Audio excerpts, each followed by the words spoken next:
Data டைப்ஸில் பார்த்தீங்க அப்படின்னா 2 டைப் இருக்குது. ஒன்று ப்ரிமிட்டிவ் டேட்டா டைப்ஸ், இன்னொன்று non primitive data types. Primitive data டைப்ஸில் பார்த்தீங்க அப்படின்னா number, string, boolean, null, undefined இது எல்லாத்தையும் இந்த 5த்தையும் என்ன சொல்லுவாங்க? ப்ரிமிட்டிவ் டேட்டா டைப்ஸ்னு சொல்லுவாங்க.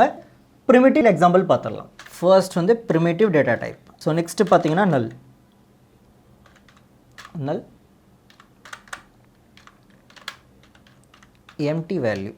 ஸோ நல்லுனா ஒன்றுமே இல்லைன்னு அர்த்தம். சரியா? எம்டி வேல்யூவில் நல்லுன்னு ஒரு வேல்யூ இருக்கும். நல். ஓகேவா? நல்லுனா எம்டின்னு சொல்லுவாங்க. ஸோ இதிலே பார்த்தீங்கன்னா டபுள் ஸ்லாஷ் கொடுத்தோம்னா இது சிங்கிள் லைன் கமெண்ட்.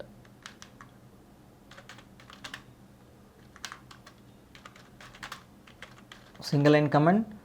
அடுத்து மல்டி லைன் கமெண்ட்டுக்கு பார்த்தீங்கன்னா ஸ்லாஷ் ஸ்டார், திரும்ப நீங்கள் வந்து முடிக்கும் போது ஸ்டார் ஸ்லாஷ். ஓகேவா? இதுக்குள்ளே நீங்கள் என்ன பண்ணலாம்? இங்கே வந்து சிங்கிள் லைன் மட்டும் தான் கமெண்ட் பண்ணலாம் இல்லையா? இங்கே நீங்கள் மல்டிபிள் கொடுத்துக்கலாம்.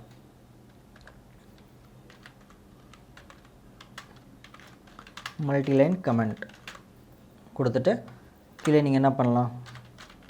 Java script,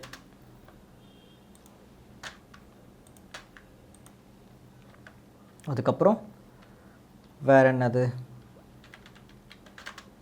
react JS.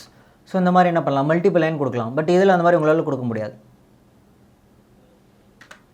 இந்த மாதிரி உங்களால் கொடுக்க முடியாது இதில். சரியா? சிங்கிள் லைன் கமெண்ட்னா டபுள் ஸ்லாஷ், மல்டி லைன் கமெண்ட்னா ஸ்லாஷ் ஸ்டார். சரியா? ப்ரிமிட்டிவில் தான். ஸோ ப்ரிமிட்டிவ் இதெல்லாம் யூஸ் பண்ணுவோன்னா number, string, boolean, undefined, null. Next எந்த டேட்டா டைப்னா நான் ப்ரிமிட்டிவ் டேட்டா டைப்.